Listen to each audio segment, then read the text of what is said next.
your questions are hard because most of us don't even know these answers unless you start thinking about them. It's not like the answers come just like it so easily. It doesn't. That's an interesting thing because that really reflects on how you see yourself. It's kind of tricky. That question should be answered by other people. But anyway, hey, your grandpa who lived in early parts of the later part of the 20th century and the 21st century really was a fun guy and had a lot of interests in so many different areas, many areas. He was very good at math. They always loved math, but he studied engineering. He has a PhD in engineering. I really wanted to study math because I was very good at it and just loved it. But I ended up studying engineering, and that's another question that we'll get to it later on if we have time. But actually, after I studied engineering, electrical engineering, I studied math, and I have a degree in math from London University, believe it or not. Mm. And I did it kind of for fun. It's just I did it to satisfy my interest more than anything. And actually, I did it also to prove that my dad was wrong. He was right for the wrong reasons, but that's beside the point. I think we'll come back to that. But Okay. anyways, so I studied engineering. I have a PhD in electric engineering, actually in device physics, semiconductor device physics, believe it or not.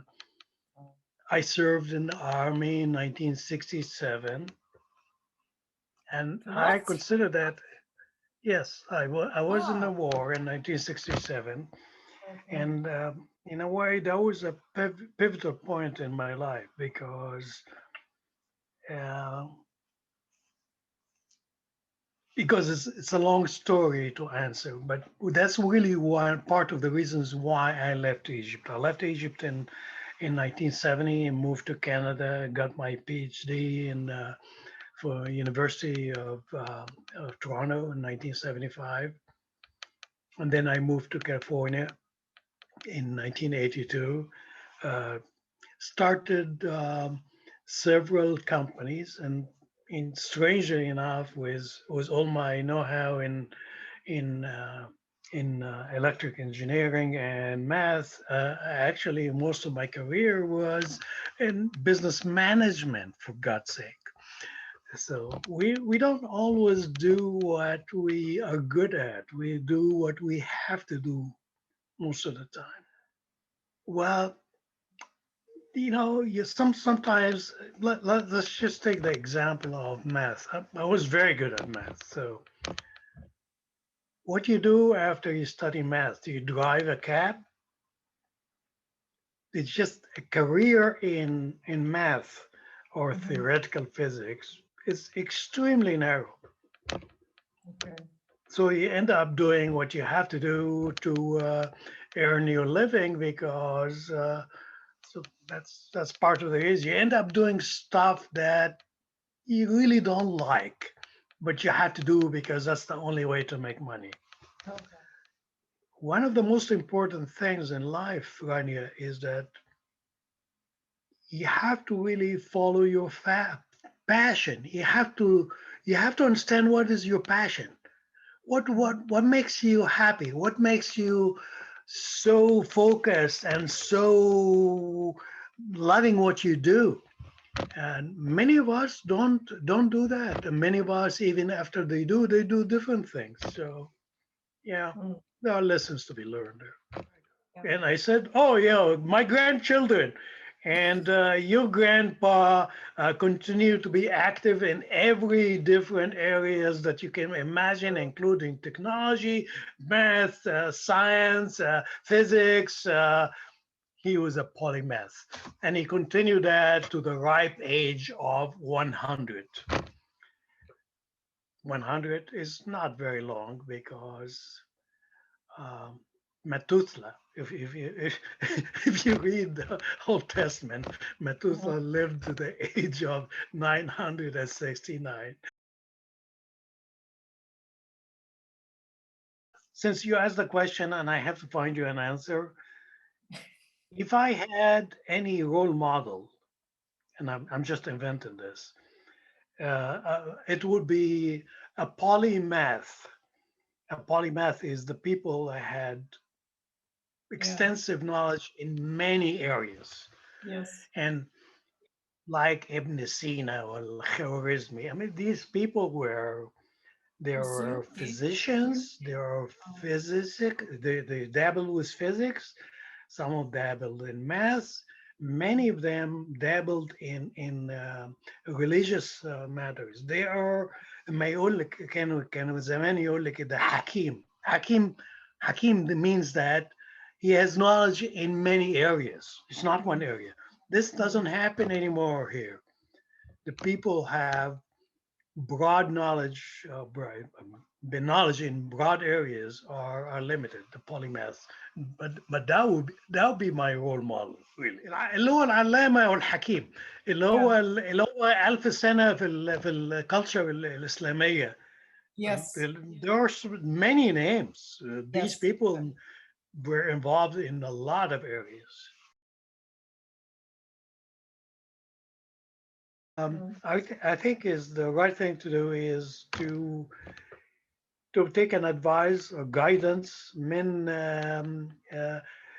friends that you trust.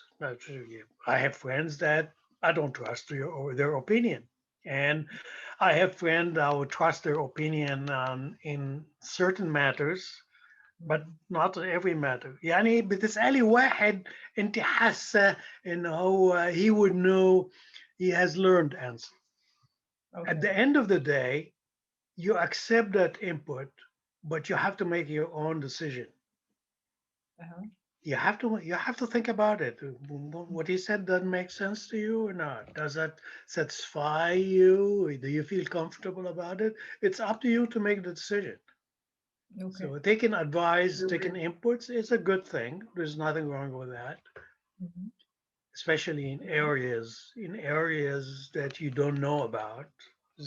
زي يعني حضرتك عندك في البيت عايزة تجددي الحمام. Well, you don't know about that. But you'll ask a friend who has done that, say, a year ago or something. So, yeah, that's a legitimate thing. But the decision is yours. It's not theirs.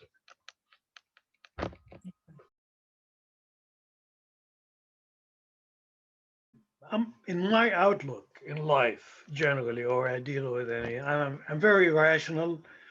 I like a factual outlook, honestly, straightforward, straight talk, truth. These are all very important things for me. Okay, good. Yet, is that the best thing to do? Well, you look around it and you can see that it doesn't always work to your advantage. But if you have to follow what you believe in, if that's your core value, you don't abandon your core value because it's more experience to do something else. I can't do it.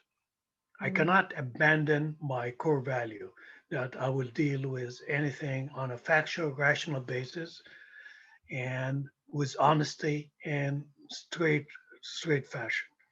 ما اقدرش اغيرها، ده مش هتحصل يعني.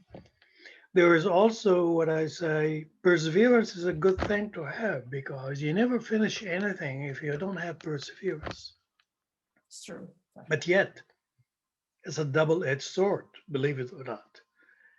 Sometimes it's a good to give up. Perseverance is a double-edged sword because it's a good thing to finish stuff, but sometimes you hang on a losing proposition for too long because you don't want to leave it because you've in your mind that's called failure.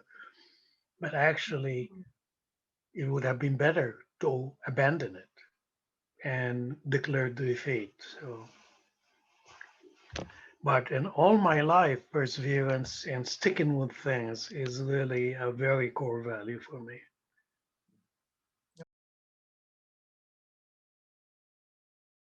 I think there are many. My experience في الجيش في الحرب was one. And what happened to me and part of, I don't know whether I ever told you that or not. I was in Gaza, and I lost my way in the desert and had no food and no water for a long time. That was just like, wow. It's just was a horrible experience. But that's one of many.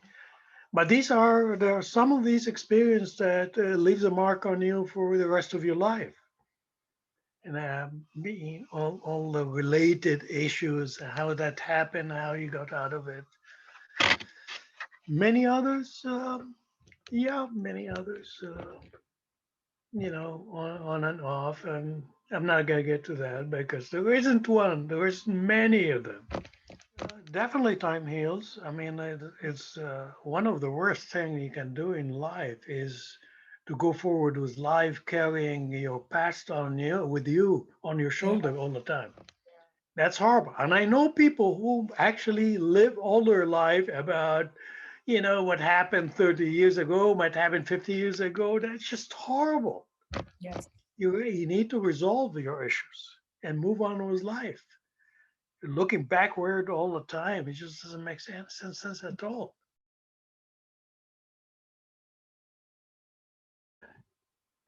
Part of the answer is what we rejected as young people.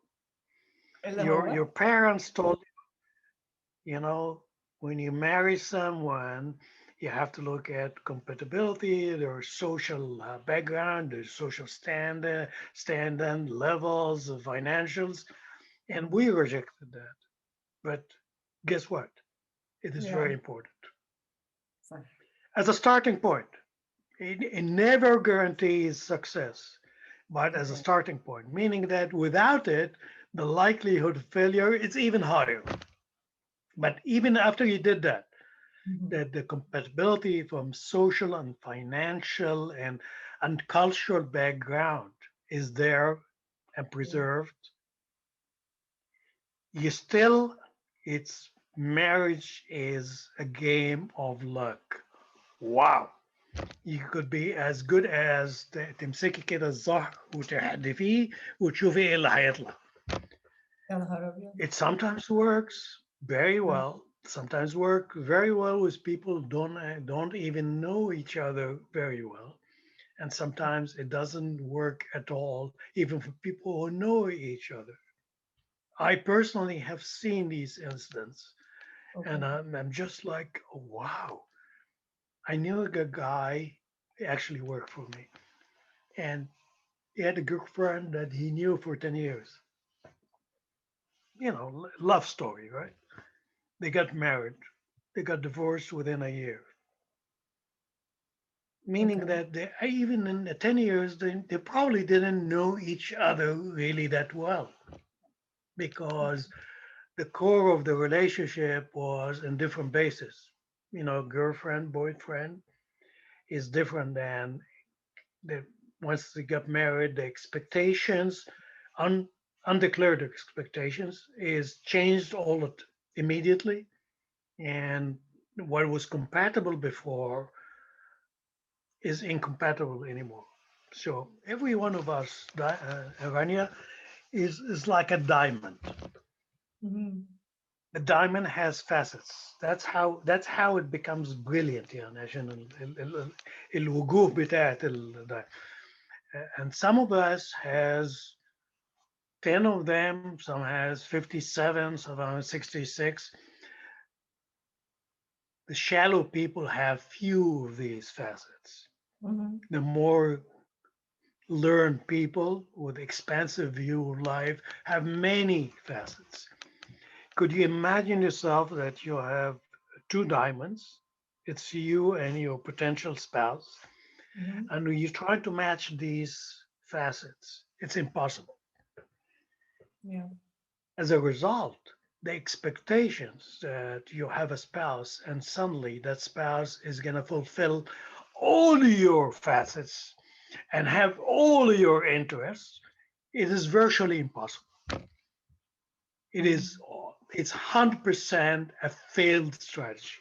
People go in a relationship, a marriage relationship, with the expectation that his spouse would fulfill all his needs.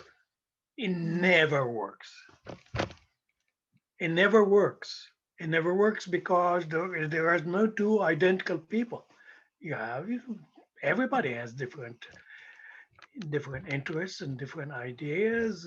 You think about it for yourself. There's so many different possibilities, different level of interest, Yeah. and the people who could survive make sure that their spouse has some interest, probably in the important facets of life. But all the other facets has to be satisfied with different relationships. So Rania, you have a spouse, but you have me to ask me. You have friend XYZ. You have girlfriends from schools, and they all have different interests. Your Yeah. spouse may not have any of these interests. Okay. So basically, really, really,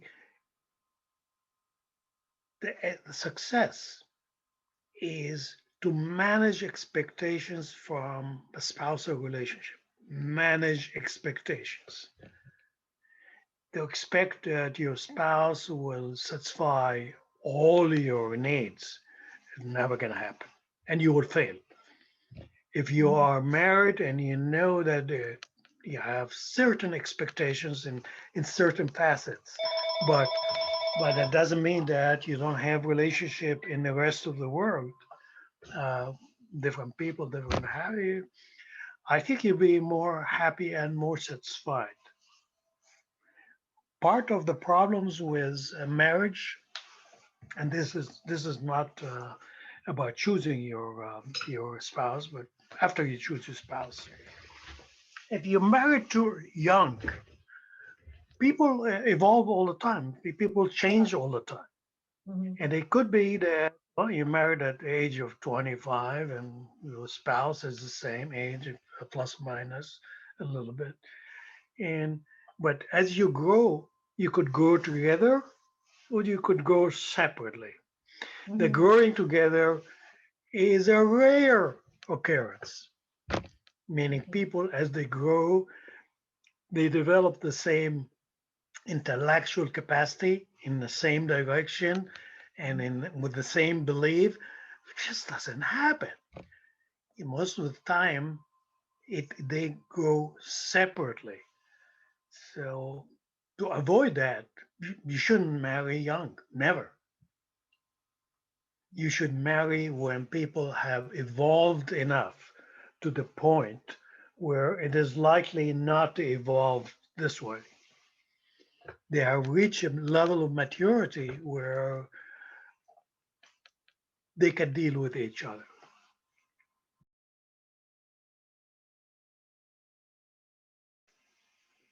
For me, at the, I think for the longest time, it's the most beautiful thing in life for me was to learn how to see new things every day. Learn a new things. I read this and I watched this and I thought about that. I That's agree. really very exciting. Yeah, I agree. And we really need to enjoy small things in life, the beauty around them, and smell the roses and enjoy this. The weather is great, isn't it? Yeah, you reach a level of you be content with your life, and you be excited about learning new things. That's what I think is important.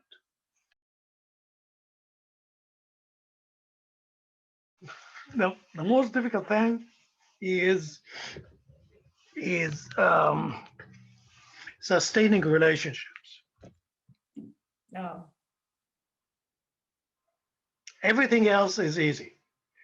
Everything related to human interaction and how do you continue that, it is very difficult. Because we're It is complicated very creatures. difficult. Even as it's a hell of a challenge and a continuous challenge. So sustaining a relationship without losing interest and passion because you evolve so differently and because feeling and interest changes all the time.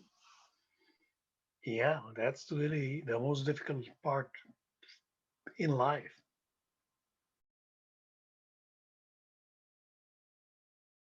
Hey, a relationship between parents and their children is of that kind. Mhm. Believe it or not, most of the relationship, I'm not saying this is 100% the case. Most of the relationship of parents to their children is negative in the sense of that the parents wants to force their opinion and their interest or maybe correct their failures and Yeah, by forcing their children to do certain things. ده صحيح. They really are projecting on their children. Yeah. And it's even worse for small families. I know that you come from a very small family, Mhm. and it's a hell of a challenge because suddenly whole parents are focused all their attention on one child. Yeah. So they try to screw that child any way they want. Of course, they don't do it deliberately. This is Yeah. done not With the deliberately. best of intentions. With the best of intention, absolutely. Parents have the best of intentions, but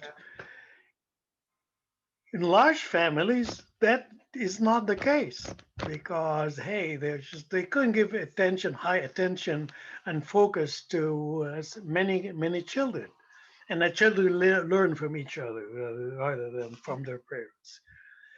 So impacts is negative. Yep, it is negative. How do you deal with that Uh-huh. as a parent? How would you deal with it? You really have to give room for the children to learn their own ways and find their own passions and help them out along the way. And don't prevent them from hurting themselves. It is important that they hurt themselves. Okay. You try, as a parent, you try to protect them in certain ways, but do it very carefully. Don't do it all the time. It's just not a good thing to do. Give the children room. The children have to find their own interests and their own passion. Don't force it on them. This is hard to do. It's a very hard thing to do, especially Yeah. in Egypt. Yeah, هو في في مصر كده في example يقول لك بالعربي إذا كبر ابنك خويه, أيوة. which is very important because you really need to deal with the children as rational adults. إذا كل حاجة هتقولها لهم اعمل كده because أنا اللي عاوزه كده. مش اعمل كده عشان لو تعال اشرح لك ليه لازم تعمل كده because if you don't do this and that. Yeah. It's a different approach altogether. And sometimes it works, sometimes it doesn't work. I mean, hey, this is a crap shoot. This is so hard because if you leave your children with kind of without trying to force your way on it and give them to do certain things, they may make mistakes and find their way, but also they may lose their way. I'm not saying that this is guaranteed success. No, it's not. It isn't. When you force on them all the time, this is a guaranteed failure Okay. because it will never work in the long run. It doesn't matter what you do. When they are old enough, when they become rational adults, they discover that they shouldn't have done this, they should have done this, and you can't control it anymore. That's it. Goodbye. Mm. Rania, was my philosophy in management. I can't ask anyone to do anything I cannot do myself. Oh, really? Yes. If I ask someone to work overnight, all the night, because there's some critical issue, if I can't be with him, then I can't ask him. Don't do it. Because you're really setting the example.